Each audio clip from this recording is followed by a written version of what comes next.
3 இடத்துல குண்டு போட்டுச்சு, பீட்டு பாம்பரை வச்சு குண்டு போட்டுச்சு. ஆனால் அது பெனிட்ரேட் ஆகலை, அழிக்க முடியல. அதுக்குள்ளே அவங்க ஷிஃப்ட் பண்ணிட்டாங்க. ஆனால் 2 பேருமே சொன்னாங்களே, இஸ்ரேலும் சொன்னது அமெரிக்கா வந்து அழிச்சிட்டோம் சொல்லி அழிச்சிட்டோம்னு இவங்க சொல்கிறாங்க. அப்புறம் இதுக்கு இன்னும் இப்போ போர் ரஷ்யாவும் சைனாவும் நார்த் கொரியாவும் ஈரானுக்கு சப்போர்ட் பண்ணிச்சுன்னா இஸ்ரேலை தரமட்டம் வைக்கிறோம். இஸ்ரேலை ஒரே குண்டு காலி பண்ணிடுவோம்ல. ஆப்ரேஷன் சிந்தூரில் டர்க்கி ட்ரோன்ஸ் 3 லட்சம் டர்க்கி ட்ரோன்ஸை வரிசையை அனுப்பி என்டையர் அம்யூனிஷனையே காலி பண்ணிச்சு நம்ம இந்திய ராணுவம். 250 கோடி செலவழிச்சு இந்தியன் ஆர்மி. இதே தான் இன்னைக்கு இஸ்ரேலும் அமெரிக்காவும் பண்ணுச்சு. ஃபோன் பண்ணி நிறுத்தியா, எங்களுக்கு வரமாட்டேது, போரை நிறுத்துப்பா, இப்போ சமாதான பேச்சுவார்த்தைன்னு சொல்ல வேண்டியதுதானே. அமெரிக்காவுக்கு 1 மாதம் நீ வந்து ரஷ்யாட்ட வாங்கி ஆயில் அப்படின்னு சொல்லி உத்தரவு போடுறாரு ட்ரம்ப்பு. பிரைம் மினிஸ்டர் ட்ரம்ப்பா மோடியா? இப்படி ஒரு முட்டாளை போய் இப்போ பிரசிடெண்ட்டாக தேர்ந்தெடுத்து சர்க்கஸ் கோமாளி மாதிரி உலகத்தில் பெரிய ஒரு பிரச்சனையை உருவாக்கிட்டு உட்காந்துருக்காங்கன்னா அவ எப்படிப்பட்ட ஆளாக இருப்பாங்க? அமெரிக்காவுக்கு இது கெட்ட காலம் தான். அமெரிக்கா ஃபர்ஸ்ட் இருக்காது, அமெரிக்கா லாஸ்ட்ல போகுது. அன்றும் இன்றும் என்றும் தரம் என்றாலே சக்தி மசாலா. இது மக்களின் 49 ஆண்டு கால நம்பிக்கை. சிக்கனமாய் போட்டாலும் சிறப்பாக இருக்கும். விகடன் நேயர்களுக்கு வணக்கம். ஈரான் மீது அமெரிக்காவும் இஸ்ரேலும் தொடர்ந்து தாக்குதல் நடத்தி வருகிறது. அதற்கு பதிலடியாக ஈரானும் இஸ்ரேல் மீதும் வளைகுடா நாடுகளில் இருக்கக்கூடிய அமெரிக்க இராணுவ தளங்கள் மீதும் தொடர்ந்து தாக்குதல் நடத்தி வருகிறது. இந்த போர் தீவிரமடைந்திருக்கும் இந்த சூழலில் அறிவியல் ஆலோசகரும் அரசியல் திறனாய்வாளருமான திரு வே பொன்ராஜ் நம்முடன் இருக்கிறார். அவருடன் ஒரு சிறப்பு நேர்காணல். வணக்கம். வணக்கம். 10 நாட்களை கடந்து போர் தீவிரமாக நடந்துட்டு இருக்கு.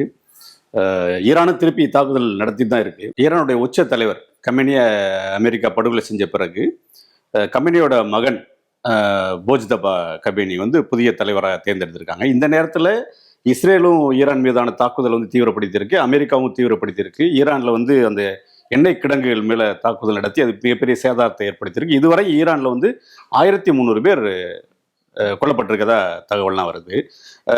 இதில் வந்து ஈரானுடைய பதிலடி எந்த அளவுக்கு இருக்குது? இப்போ போர் சூழல் எப்படி இருக்காங்க? 37 ஆண்டுகள் ஆட்சியில் இருந்த supreme leader Ayatollah Ali Khamenei குடும்பத்தோட மற்றும் இராணுவ தளபதிகளோட கொல்லப்பட்டது பின்பு ஈரான் வந்து ஒரு முடிவோடு தான் இருக்காங்க. 2ல் 1 பார்த்துடணும், என்ன நடந்தாலும் பரவாயில்ல என்ற முடிவோடு இருக்காங்க. அவங்க வந்து மிசைல் பவரில் ஈரான் சுப்பீரியர். இஸ்ரேலை காட்டிலும் அமெரிக்காவை காட்டிலும் மிசைல் பவரில் அவங்க சுப்பீரியராக இருக்காங்க. ஆனால் ஃபைட்டர் ஏர்கிராஃப்ட் ஏர் ஸ்பேஸில் இஸ்ரேலும் அமெரிக்காவும் சுப்பீரியர். அதை வச்சு தான் அன்றைக்கி வந்து கொமேனியை கொண்டாங்க. பாம் வந்து ப்ரிசிஷனாக போட்டாங்க. இன்டெலிஜென்ஸ் ரிப்போர்ட் கிடைச்ச உடனே அமெரிக்க இராணுவம் வந்து அதிகமான பவர் உள்ள 2 போர்க்கப்பல் எடுத்துட்டிங்கன்னா ஒவ்வொரு போர்க்கப்பல்லையும் 70-75 ஃபைட்டர் ஏர்கிராஃப்ட். ஒவ்வொரு ஃபைட்டர் ஏர்கிராஃப்டும் அதிகமான எடை கொண்ட குண்டுகளை தாங்கி செல்லக்கூடிய வல்லமை பெற்றது. ரெடார் சிஸ்டம், அவங்களுடைய ட்ரோன்ஸு, அதே மாதிரி F-35, F-15, F-50, F-16 இதெல்லாம் வந்து இஸ்ரேல்கிட்ட அமெரிக்கா கொடுத்துருக்கு. ஸோ இதை வைத்து கொண்டு தான் ப்ரீஎம்ப்டிவ் ஸ்ட்ரைக்குன்னு முதல்ல போரை ஆரம்பித்ததே இஸ்ரேல் தான், அமெரிக்காவும் இஸ்ரேல் தான். பேச்சுவார்த்தை நடந்துட்டு இருக்கும் போதே போரை நடத்துறது இவர்களுடைய அயோக்கியத்தனத்தினுடைய உச்சம். ஒரு பேச்சுவார்த்தை நடந்துட்டுருக்கு ஜெனீவாவில், ஓமன் மீடியேட்டடு பேச்சுவார்த்தை. நீ என்ரிச் யுரேனியம் வந்து 60% மேலே என்ரிச் பண்ண யுரேனியம் 400 கிலோகிராம் உங்கள்கிட்ட இருக்குன்னு குற்றச்சாட்டு சொல்லுது Indian international atomic energy agency. நீ எங்கே இருக்குன்னு காமின்னு கேட்குறாங்க. நாங்கள் அவ்வளோ பண்ணலை, நாங்கள் வந்து மெடிக்கல் கிரேடுக்கும் அணுசக்தி மின்சாரம் உற்பத்தி பண்ணுறதுக்கான 3% லெவலில் நாங்கள் தாண்டலைன்னு சொல்கிறாங்க ஈரான். நீ வச்சிருக்கேன்னு குற்றச்சாட்டு சொல்கிறாங்க.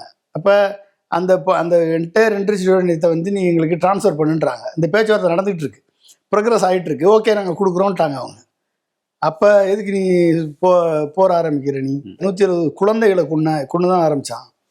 இப்போ 170 குழந்தைகளை கொண்டு ஆரம்பித்த போர் 2வது நாளில் அயதுல்லா கொமேனியை கொண்டுட்டான். ஏன்னா அவங்களுக்கு சீக்ரெட் இன்ஃபர்மேஷன் கிடச்சிருச்சு. அதுக்கு முதலே போர ஆரம்பித்து 2வது நாளில் வந்து தி கில்டு கொமேனி. அப்போ ஆனால் கொமேனியினுடைய தனித்துவம் என்ன அப்படின்னா, அவர் 37 ஆண்டுகள் வெறும் ஆட்சியில் மட்டும் இருக்கவில்லை, ஆனால் ஒரு சிஸ்டத்தை கிரியேட் பண்ணியிருக்காரு. ஒரு மிகப்பெரிய சிஸ்டம். யார் இறந்தாலும் சரி அடுத்த லீடர்ஷிப் எப்படி வரணுன்ற சிஸ்டம் கிரியேட் பண்ணியிருக்காரு.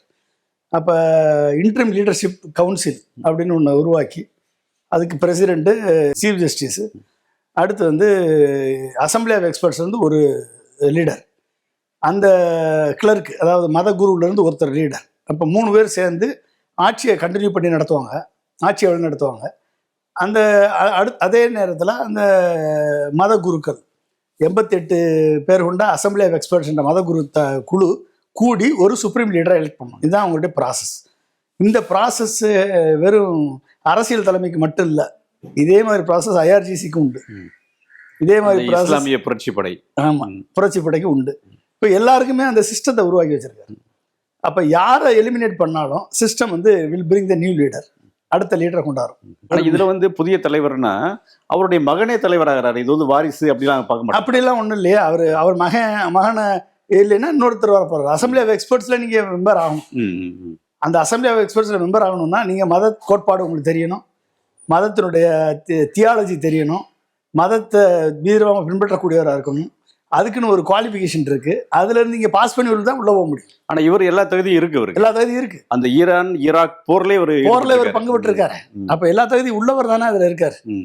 மகன் அப்படின்னு வரும்போதும் அது வந்து ஒரு அட்டாச்மெண்ட் இருக்கும் மக்களுக்கு. அதனால அவங்க அவரை சூஸ் பண்ணியிருக்காங்க. அது IRGCயினுடைய ஸ்ட்ராங் ரெக்கமெண்டேஷன், எங்களுக்கு இவர் தான் வேணும் அப்படின்னு.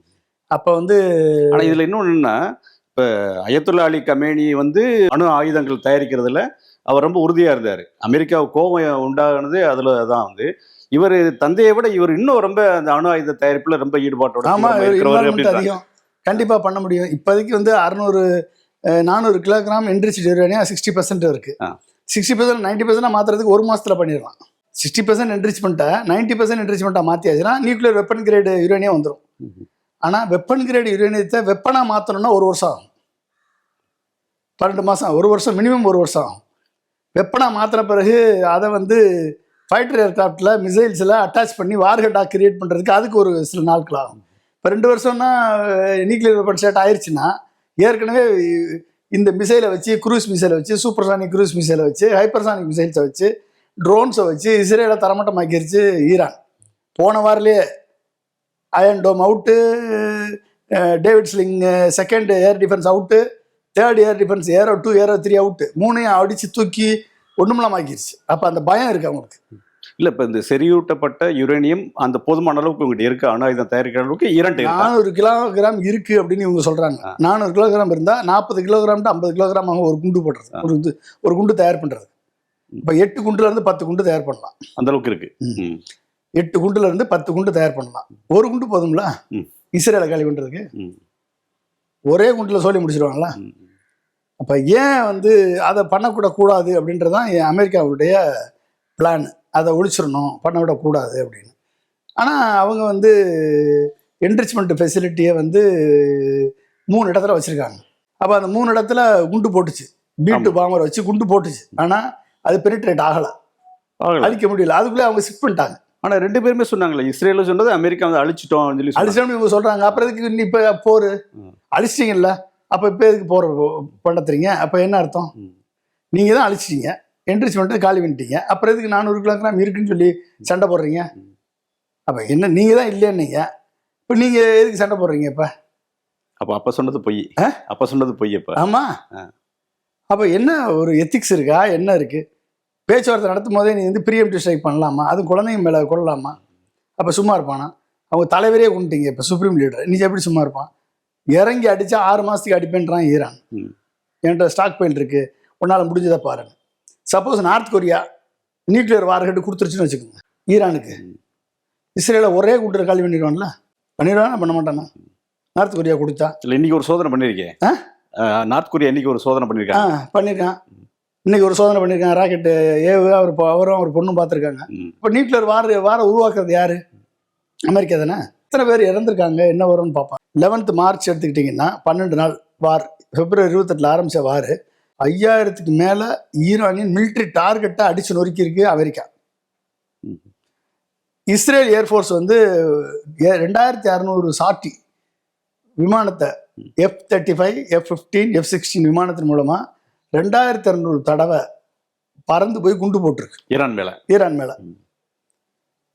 50க்கு மேற்பட்ட ஈரானியன் நேவல் வெஷல் வந்து டெஸ்ட்ராய் பண்ணிட்டேன்னு ட்ரம்ப் சொல்கிறார். 50க்கு மேற்பட்ட நேவல் ஷிப்ஸை வந்து காலி பண்ணிட்டோம் நாங்கள் அப்படின்னு ட்ரம்ப் டிக்ளேர் பண்ணியிருக்காரு. ஈரான் வந்து தொடர்ந்து கல்ஃபில் இருக்கக்கூடிய யூஎஸ் பேஸ் மேலே அடிச்சிட்டு இருக்கு ஈரான். இன்னைக்கு எவ்வளோ கேசுவாலிட்டிஸ், எத்தனை பேர் உயிரிழந்திருக்காங்க அப்படின்னு பார்த்தா ஈரானில் கிட்டத்தட்ட 1200 1400 பேர் இறந்திருக்காங்க ஈரானில் மட்டும், இன்க்ளூடிங் சிவிலியன்ஸ். அடுத்து இஸ்ரேலில் வந்து நம்மளுக்கு எத்தனை பேர் செத்தான்னு தெரியாது. டெல்லவி சர்வநாசம் பண்ணிடுச்சு ஈரான். ஆனால் 12 பேர் தான் செத்துருக்கான், 12 பேர் 24 பேர் தான் செத்துருக்கான்னு சொல்கிறாங்க. இல்ல இப்ப நேத்து வந்து பெஞ்சமின் நெத்தன்யாகு வந்து உயிரோட இருக்காரா இறந்துட்டாரான்னு ஒரு ஆமா, அது ஒரு தகவல் இருக்கு. அவருடைய ஆபீஸே அடிச்சு நொறுக்கிட்டாங்க. அவர் இருக்காரா இல்லையான்னு இது வரைக்கும் தெரியல. ஏன்னா சீக்கிரட்டா வெளியிட மாட்டான். அவரா வெளியே வந்து பேசினா தான் உண்டு. தெரியல இருக்காரா இல்லையான்னு தெரியல, எங்க போய் ஒளிஞ்சிருக்காருன்னு தெரியல. அந்த அளவுக்கு ஈரான் வந்து தாக்குதல் பயங்கரமான தாக்குதல். யுஎஸ் ட்ரூப் வந்து கிட்டத்தட்ட 140 150 அமெரிக்க வீரர்கள் இறந்திருக்காங்க. அமெரிக்க வீரர்கள் 150 பேர் இறந்திருக்காங்கன்னா அப்ப அமெரிக்கா எவ்வளவு தூரம் தலையிட்டு இருக்குன்னு பாருங்க. அமெரிக்கா சொல்ற கணக்கு என்ன? அமெரிக்கா ஒத்துக்குதா 150 பேர்? அமெரிக்கா ஒத்துக்கிறா இல்லையா? 150 பேர் இறந்திருக்கான்னு report, international report, media report, international media report. இது வந்து ராய்டர்ஸ் சொல்லுது இந்த ரிப்போர்ட்டை, நம்மளுக்கு தெரியாது. ராய்டர்ஸ் வந்து அவங்க ஆள் வச்சிருப்பாங்க, அவங்களுடைய நிருபர்கள் மூலம் சொல்றாங்க. என்னென்ன பாம்பு மிசைல்ஸ் எல்லாம் யூஸ் பண்ணியிருக்காங்க அப்படின்னா, ஈரான் யூஸ் பண்ணது வந்து கிட்டத்தட்ட 600 பேலஸ்டிக் மிசைல் யூஸ் பண்ணியிருக்கான், ஃபயர் பண்ணியிருக்கான் இஸ்ரேலை நோக்கியும் யூஎஸ் பேசஸ் இன் கல்ஃப் இது வரைக்கும்.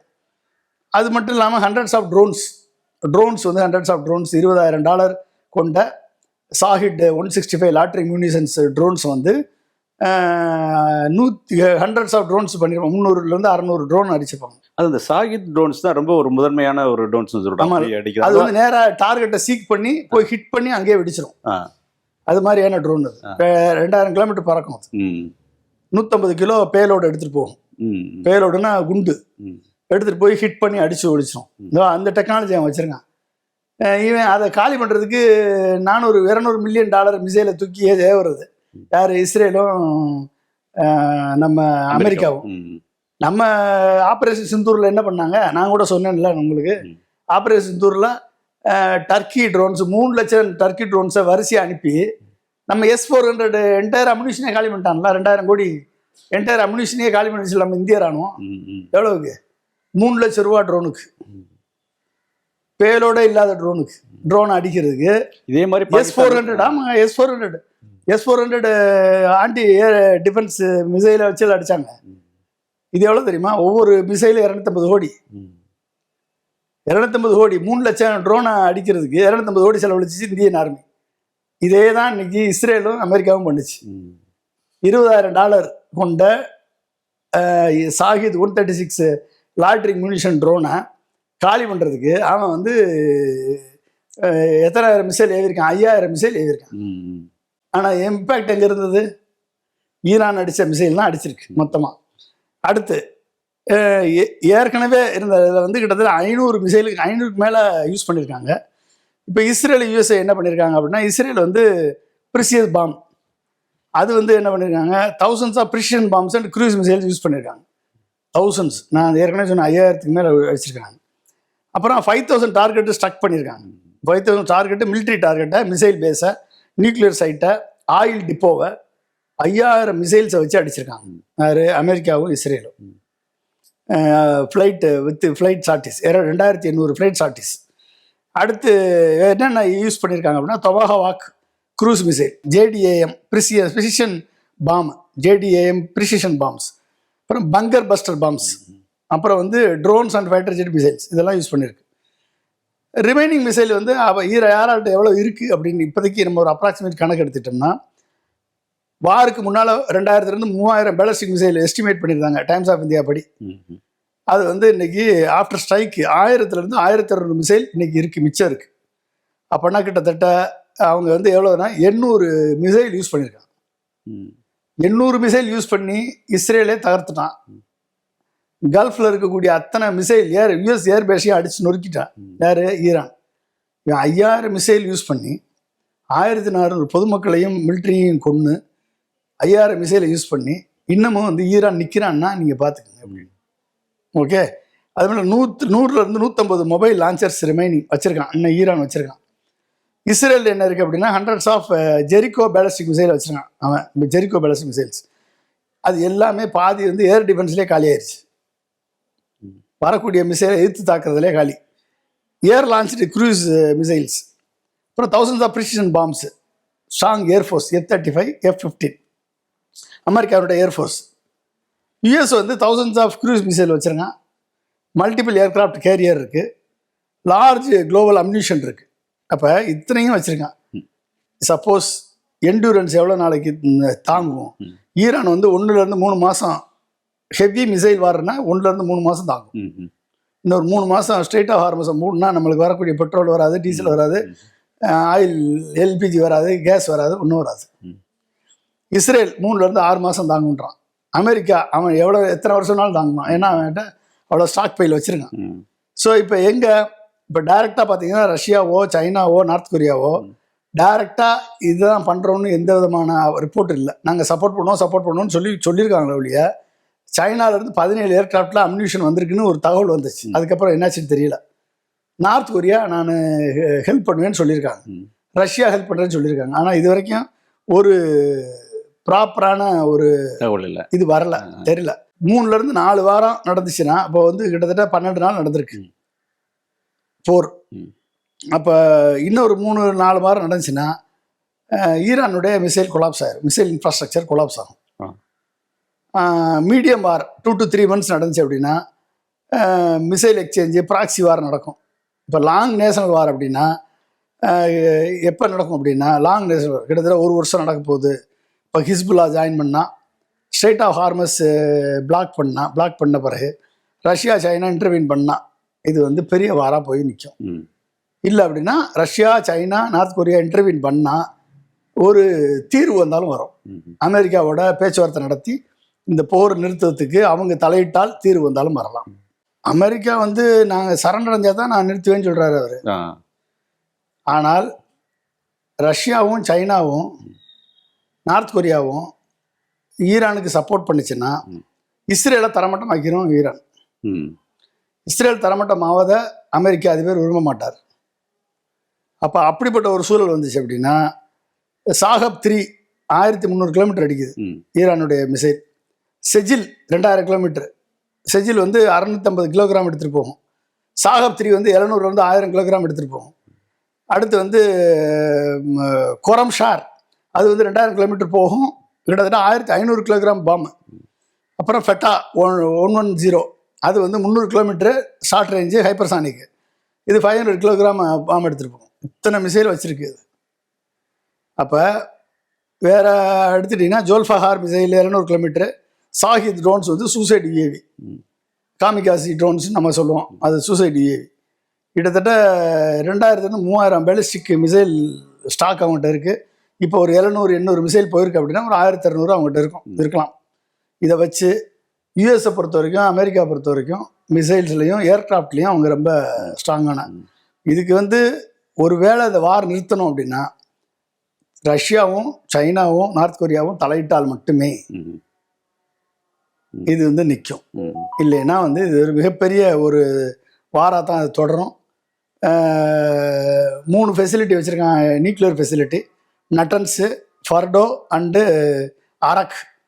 நட்டன்ஸ் வந்து யூரேனியம் என்ரிச்மெண்ட் ஃபெசிலிட்டி, ஃபர்டோ வந்து அண்டர் கிரவுண்ட் என்ரிச்மெண்ட் ஃபெசிலிட்டி, அரக் வந்து ஹெவி வாட்டர் ரியாக்டர். இந்த 3லேயுமே குண்டு போட்டாச்சு யூஎஸ் வீட்டு பாம்பரை வச்சு. ஆனால் ஒன்றும் போட்டு நாங்கள் அழிச்சிட்டோம்னு சொன்னான், இன்னும் இருக்குன்னு சொல்லி சண்டை போட்டுட்டு இருக்கான். இப்போ அமெரிக்கா நடத்துகிற தாக்குதல் அமெரிக்காலேருந்து வந்து அடிச்சுட்டு போகிறாங்களா இல்லை இந்த இல்லையா? இவங்க கப்பல் வந்து 2 கப்பல் அங்கே நிற்கிது. அந்த 2 கப்பல் வந்து கிட்டத்தட்ட 70 ஏர்கிராஃப்டை வந்து அங்கே ஹோஸ்ட் பண்ணியிருக்கான். ஒவ்வொரு கப்பலையும் 70 ஏர்கிராஃப்ட். அப்போ நீங்கள் வந்து அந்த ஏர்கிராஃப்டில் வந்து இத்தனை 5000 குண்டு போட்டிருக்காங்க இது வரைக்கும் ஈரான் மேலே. ஈரான் வந்து 700 மிசைல் தான் யூஸ் பண்ணியிருக்காங்க, 5000 குண்டு போட்டிருக்கான். இன்னும் வந்து ஈரானை ஒன்றும் செய்ய முடியல. 2 யூஎஸ் கப்பல் இருக்கு. அப்போ இத்தனை மிசைல்ஸை வச்சு மிரட்டி ஈரானை பிடிக்கிறதுக்கு காரணம் என்ன? ஜஸ்ட் பிகாஸ் எண்ணெயை கொள்ளையடிக்கணும், அவ்வளோதான். என்டையர் ஈரான் மட்டும்தான் தடையாக இருக்குது. ஈரானை காலி பண்ணிவிட்டு இவர் கேட்ட பப்பட்டாச்சியை நிறுவிட்டோம்னா எப்படி இது வெனிசுலாவில் அதிபரை கடத்திட்டு போய் ஒட்டுமொத்த வெனிசுலாவுடைய oil resource 17% of the global oil resource அவன் தான் ஃபர்ஸ்ட் சப்ளையர். அதை எடுத்து கையில் எடுத்தாரோ அதே மாதிரி மிடில் ஈஸ்டில் ஈரானை அடிச்சாச்சு அப்படின்னா ஒட்டுமொத்த மிடில் ஈஸ்டும் அமெரிக்காவுடைய கண்ட்ரோலில் போயிடும். ஈரானோட இப்போ அவங்களுடைய ஒரு பெரிய ப்ளஸ் என்னன்னா வந்து ஹோர்முஸ் அந்த நீரிணை அவங்க கண்ட்ரோலில் இருக்குது. அதை இப்போ க்ளோஸ் பண்ணி வச்சுருக்காங்க. அமெரிக்கா இப்போ வந்து வான் பண்ணியிருக்குன்னா நீ வந்து தொடர்ந்து மூடி வச்சிருந்தேன்னா எங்களுடைய தாக்குதலை 20 மடங்கு அதிகரிப்போம் அப்படின்னு சொல்லி அவங்க எச்சரிச்சிருக்காங்க. அந்த ஹோர்முஸ் நீரிணை தொடர்ந்து மூடிட்டே இருந்ததுன்னா ஒரு ப்ரெஷர் வந்து, ஏன்னா மற்ற நாடுகளுக்கு இப்போ இந்தியாவுக்கே வந்து பெரிய பாதிப்பு ஏற்படுத்துது, மற்ற நாடுகள் பாதிக்கப்படுது. இந்த அழுத்தம் வந்து யாருக்கு வந்து அதிகமாயிருக்கு? ஸ்ட்ரைட்டாக ஹார்மஸை மூட தானே செய்வான் ஈரான். ஈரானுடைய பவர் இருக்க வரைக்கும் மூட தான் செய்வான். அப்போ தான் வந்து மற்ற நாடுகள் அழுத்தம் அமெரிக்கா மேலே வரும். இந்த போரை நிறுத்துவாங்க. இந்த அழுத்தம் அமெரிக்காவுக்கு தான் போகும். ஆமாம், அழுத்தம் நீங்கள் போர் காரணம் அமெரிக்கா தானே. இந்த போரை கிரியேட் பண்ணி தானே மூட வச்சுட்ட நீ. போரை நிறுத்து, எங்க வர்த்தகம் நடக்கட்டும். சவுதி அரேபியா போச்சு, கொத்தார் போச்சு, குவைத் போச்சு, இந்த மாதிரி UAE entire UAE oil reserves பண்ணால் அதில் தான் வரணும். இப்போ கிட்டத்தட்ட ஒரு 150 கப்பல் ஏதோ ஒன்று தேங்கி நிற்குது. 20% குளோபல் ஆயில் சப்ளை அதில் தானே வருது. அப்போ நீங்கள் அத்தனை கப்பல் தேங்கத்தானே செய்யும். நீ ஸ்ட்ரைட்டாக ஹார்மஸை மூடினேன்னா நான் உன்னை அழிச்சாம விட மாட்டேன்னு சொல்லி ட்ரம்ப் வந்து, ஏன்னா அதான் அல்டிமேட் எய்ம் என்ன, என்டையர் ஈரானை கையில் எடுத்துட்டா என்டையர் மிடில் ஈஸ்ட் அவர் கையில் வந்துடும். அவர் கண்ட்ரோலில் தான் இருக்கும். அதுதான் இன்னைக்கு ஆயில் வார். இந்த போரில் வந்து இந்தியா யார் பக்கம் இருக்கு? அமெரிக்கா பக்கம் தான் இருக்கு. அமெரிக்கா பக்கம், இஸ்ரேல் பக்கமும் இருக்கு. இது வந்து ஸ்ட்ராட்டஜிக்காக நீங்கள் என்ன காம்ப்ரமைஸ் பண்ணீங்களோ அன்னைக்கு வந்து நீங்கள் இண்டிபெண்டன்ஸும் போச்சு. ஏன் இங்கே ஃபோரை நிறுத்த வேண்டியதானே? ட்ரம்ப் வந்து என் க்ளோஸ் ஃப்ரெண்டு தானே இவருக்கு ஃபோன் பண்ணியே நிறுத்தியா, எங்களுக்கு வரமாட்டேது, போரை நிறுத்துப்பா, இப்போ சமாதான பேச்சுவார்த்தைன்னு சொல்ல வேண்டியதானே? இஸ்ரேல் பிரதமர் நெட்டன்யாஹு கூட்டு போய் அவர் இப்போ தானே அவார்டு கொடுத்தாரு. இஸ்ரேல் பிரதமருக்கு ஃபோனை போட்டு போரை நிறுத்தியான்னு சொல்ல வேண்டியதானே? சொல்லி நிறுத்திருந்தா ஒரு பெரிய விஸ்வகுருவாக இருப்பார்ல. ஏன் நிறுத்த முடியல? நிறுத்தர்களால அமெரிக்காவுக்கு 1 மாதம் நீ வந்து ரஷ்யாட்ட வாங்கி ஆயில் அப்படின்னு சொல்லி உத்தரவு போடுறாரு ட்ரம்ப். பிரைம் மினிஸ்டர் ட்ரம்ப்பா மோடியா? நாடே பற்றிக்கிட்டு எரியுது. பெட்ரோல் டீசல் விலை இல்லை, எல்பிஜிக்கு சிலிண்டர் கிடைக்கல. மதுரைக்கு வந்து இவர் உறுதிமொழி கொடுக்குறாராம், தமிழ்நாட்டுக்கு வாக்குறுதி கொடுக்குறாராம், திட்டங்களை தொடங்கி வைக்கிறாராம். திருச்சியில் வந்து இன்னைக்கு இதெல்லாம் கேலி கூத்தல்ல. 12 நாள் வாரம் நடந்துட்டு இருக்கு. ஸ்ட்ரைட்டாக ஹார்மஸை மூட போகிறான்னு தெரியும். நீ என்ன ஆல்டர்னேட்டிவ் மெத்தடாலஜி எடுத்திருக்க? அப்துல் கலாம் கூட 10 வருஷம் பழகினீங்க. இவர் 10 வருஷம் அப்துல் கலாம் வந்து எனர்ஜி இண்டிபெண்டன்ஸ் பற்றி உங்ககிட்டே பேசியிருக்காரு. ஆமாம், உங்கள்கிட்டே நாங்கள் வந்து கிளாஸ் எடுத்திருக்கோம். உங்கள்கிட்டே வந்து நாங்கள் ஒரு நாள் ஃபுல்லாக உட்காந்து நான் தான் ப்ரெசன்டேஷனே கொடுத்தேன் மோடிக்கு. நீங்கள் கொடுத்தீங்க? ஆமாம். 2013 குஜராத் சீஃப் மினிஸ்டர் வந்து பிரைம் மினிஸ்டர் ஆக போகிற நேரத்தில் மாற்று எரிபொருள் என்னத்தை நீ மண்டையில் ஏறி இருக்கு? ஒன்றுமே ஏறலையா? ஏறி இருந்தால் நீ 20 வருஷத்தில் நீ ஏதாவது பண்ணியிருக்கலாம்ல. இங்கே மன்மோகன் சிங் தான் பண்ணலை. நீ வந்த பிறகு உடனே அப்துல் கலாம் பாலிசியை நிறைவேற்றிருக்கலாம்ல. நிறைவேற்றிருந்தா இன்றைக்கி நம்ம கையேந்து நிற்கிற நிலைமை வந்திருக்காதுல்ல. எனர்ஜி இண்டிபெண்டன்ஸ் விஷன் 2030 கொடுத்தாரு. அதை நிறைவேற்றிருந்தா இன்றைக்கி வந்து 60 மில்லியன் டன்ஸ் பயோஃபியல் உற்பத்தி ஆகிருக்கும். 60 million tons biofuel, 10 million tons ethanol வந்திருந்தா விவசாயிகள் வந்து கிட்டத்தட்ட 6 கோடி விவசாயிகள் பலன் பெற்றிருப்பாங்க. 1.5 லட்சம் கோடி தமிழ்நாட்டில் மட்டும் எக்கனாமியை உள்ள பம்ப் பண்ணியிருக்கும். ஒரு ஹெக்டருக்கு 70,000 ரூபா அவங்களுக்கு வருமானம் கிடைச்சிருக்கும். கரும்பு விவசாயிகளுக்கு 2 மடங்கு 3 மடங்கு விலை கிடைச்சிருக்கும். இந்தியா ஆயிலுக்காக இப்போ ஈரானை நோக்கியோ ஸ்ட்ரைட்டாக ஹார்மஸை மூடினாலோ அமெரிக்காவை நோக்கி நிற்க வேண்டிய தேவை இருந்திருக்காது. நீ கார்பரேட் பெட்ரோலியம் லாபிக்கு அடிமையாகி கார்பரேட்டுக்காக நீ அமெரிக்காவிட்ட போய் அடிமை சாசனம் எழுதி கொடுத்துட்டு வந்த. இன்னைக்கு இந்தியா தெருவில் நிற்கிது. இன்னைக்கு வந்து திருச்சியில் வந்து பிரச்சாரம் பண்ணுறாரு. என்னத்தை சொல்கிறது? நாங்கள் பேச்சுவார்த்தைக்கு தயார் இல்லை அப்படின்னு சொல்லி வெளிப்படையாக சொல்கிறாங்க ஈரான் தரப்பில் வந்து. ஏன்னா அமெரிக்கா அவர் ட்ரம்ப் சமீபத்தில் என்ன பேசியிருக்காருன்னா வந்து அங்கே ஒரு தீய சக்தி அழிக்கிறதுக்காக தான் வந்து போரை தொடங்கணும், அது வந்து குறுகிய கால நடவடிக்கை தான் அது அப்படின்னு சொல்லி சொல்கிறாரு. இது எது வரைக்கும் போகும்னு நினைக்கிறீங்க? ரஷ்யா, சைனா, வடகொரியா தலையிடுற வரைக்கும் இந்த போர் நடக்கும். ஆனால் அவங்க ஒரு ஸ்டேட்மெண்ட்டோட நிறுத்திக்கிட்டாங்களே. அவங்க யூஎஸ் வந்து கடந்த 20-30 ஆண்டு காலமாக ஏர் பேஸை உருவாக்கி வச்சிருக்காங்க வளைகுடா பகுதியில். இப்போ இவங்க வந்து அதை திரும்பி கொண்டாடணும்னா இவங்க அது ரெண்டையுமே பண்ணலை. இப்போ ஒன்று மிலிட்ரி மிசைல் சப்ளை பண்ணலாம், நியூக்ளியர் வார்ஹெட் சப்ளை பண்ணலாம், ஃபைட்டர் ஏர்கிராஃப்ட் சப்ளை பண்ணலாம், ஆர்ம்ஸ் அண்ட் அம்யூனிஷன் கொடுக்கலாம். யார்? ஈரானுக்கு கொடுத்தாங்கன்னா இந்த பார் நடக்கும். மற்றபடி அவங்க இறங்கி பண்ணுறதுக்கான ஒரு இன்ஃப்ராஸ்ட்ரக்சர் இது வரைக்கும் இல்லை. அதனால தயங்குறாங்களோ என்னமோ எனக்கு தெரியல. இல்லை அண்டர் கிரவுண்ட் வேலை நடக்குதோ என்னமோ நமக்கு தெரியாது. இந்த ஆயிலுக்காக தானே இவ்வளோ சண்டை. வெனிசுலா பிடிக்கிறாரு, தாது பொருள் உற்பத்தி பண்ணுறதுக்காக கிரீன்லேண்டை, டென்மார்க்கை மிரட்டி கிரீன்லேண்டை எடுப்பேன்றாரு. அடுத்து கியூபாவை தொடுவேன்றாரு ட்ரம்ப்பு. இப்போ ட்ரம்ப் மாதிரி எனக்கு என்ன ஒரு ஆச்சரியம்னா, அமெரிக்கா மாதிரி ஒரு இன்டலெக்சுவல்ஸ் உள்ள கண்ட்ரி, சயின்டிஸ்ட் உள்ள கண்ட்ரி, ஒரு அறிவார்ந்த ஜீவிகள் இருக்கக்கூடிய கண்ட்ரி, ஒரு மிகப்பெரிய ஒரு இண்டஸ்ட்ரியலிஸ்ட் இருக்கக்கூடிய கண்ட்ரி இப்படி ஒரு முட்டாளை போய் இப்போ பிரசிடெண்ட்டாக தேர்ந்தெடுத்து சர்க்கஸ் கோமாளி மாதிரி உலகத்தில் பெரிய ஒரு பிரச்சனையை உருவாக்கிட்டு உட்காந்துருக்காங்கன்னா அவ எப்படிப்பட்ட ஆளாக இருப்பான்னு. அமெரிக்காவுக்கு இது கெட்ட காலம் தான். அமெரிக்கா ஃபர்ஸ்ட் இருக்காது, அமெரிக்கா லாஸ்ட்டில் போயிடும். இல்லை, இந்த மாதிரி ஒருத்தர் பிரசிடெண்ட்டாக தேர்ந்தெடுக்கப்படுறதுக்கு அதுக்கு பின்னாடி உள்ள லாபி என்ன சார் அமெரிக்காவில்? லாபி வந்து இஸ்ரேலி லாபி தான், எப்ஸ்டீன் லாபி தான். எப்ஸ்டீன் லாபினால தானே இப்போ இந்த போரே நடத்தினார் அவர்.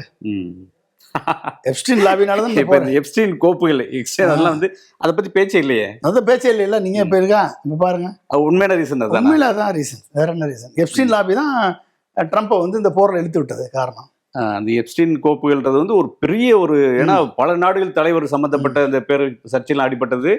அது எல்லாமே இவங்க இஸ்ரேல் சக்திகள்கிட்ட இருக்குது அந்த கோப்ஸ் எல்லாம்.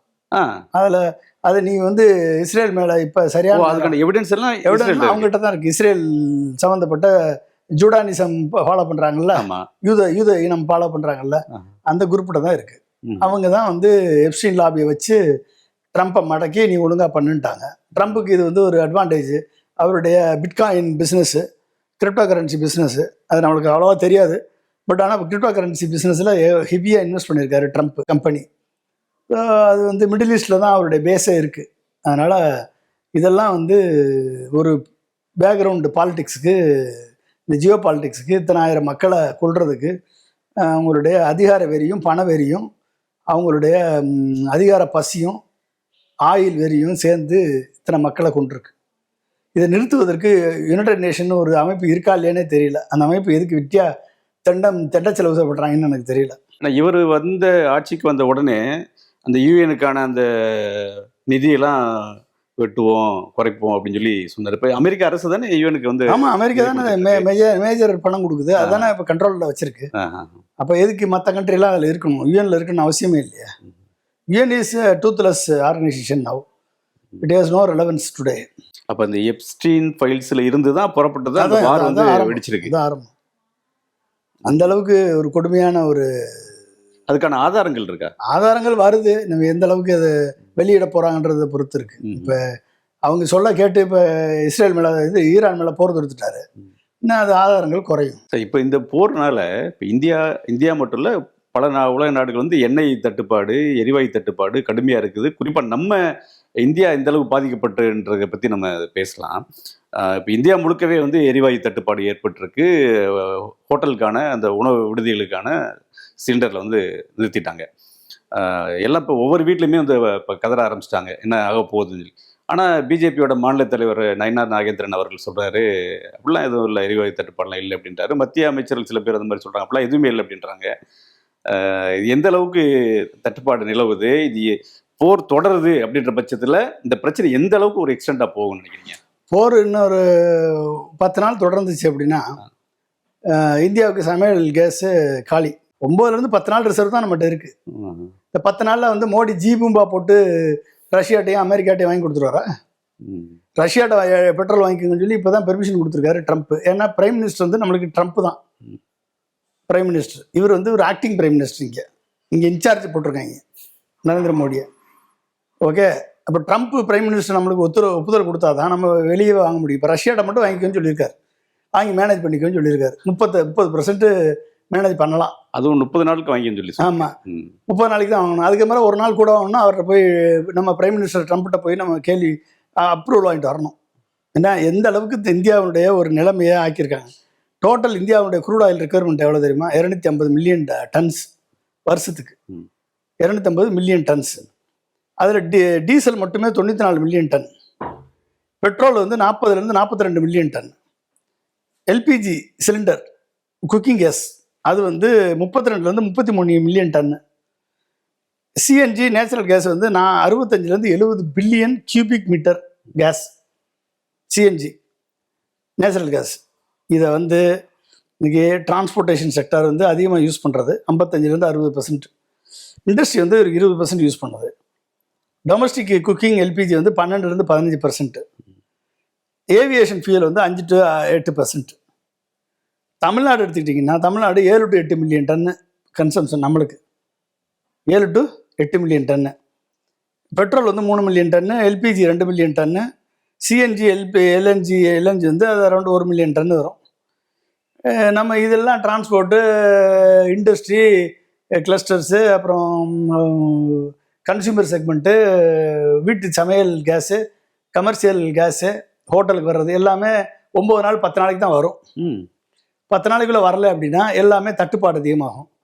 நீங்கள் இம்போர்ட் பண்ணணும். அந்த வேலையெல்லாம் விட்டு இங்கே வந்து திருச்சியில் வந்து தேர்தல் பிரச்சாரம் பண்ணிட்டு இருக்காரு பிரதமர். எப்படி இருக்கும்? நயனார் என்ன தெரியும் பாவம்? இத்தனை லட்சக்கணக்கான பேர் மாணவர்களும் இளைஞர்களும் தெருவில் தர்றான். அவனுக்கெல்லாம் சாப்பாடு எங்கே போவான்? பிரேசிலில் இருந்தோ ரஷ்யாவிலேருந்து மட்டும்தான் இப்போ பெர்மிஷன் கொடுத்துருக்காங்க. பிரேசிலேருந்து சவுத் ஆப்பிரிக்காவில் இருந்தெல்லாம் இறக்குமதி பண்ணணும்னா மோடி வந்து நம்ம பிரைம் மினிஸ்டர் ட்ரம்ப்கிட்ட வந்து பெர்மிஷன் வாங்கணும். நம்ம பிரைம் மினிஸ்டர் ட்ரம்ப் வந்து பெர்மிஷன் கொடுத்தாருன்னா நம்ம ஆக்டிங் பிரைம் மினிஸ்டர் மோடி வந்து அதை செயல்படுத்துவார். அது என்ன பண்ண போகிறாங்கன்னு தெரியல. நன்றி, மிக நன்றி. உங்களின் விதவிதமான சமையலுக்கு விதவிதமான சுவை தரும் ஒரே மசாலா, இதுதான் அன்பின் சுவையான அடையாளமான சக்தி மசாலா. உங்கள் இல்லங்களில் உள்ளங்களில் தலைமுறையை தொடர்ந்து வரும் தரம் மற்றும் நம்பிக்கை.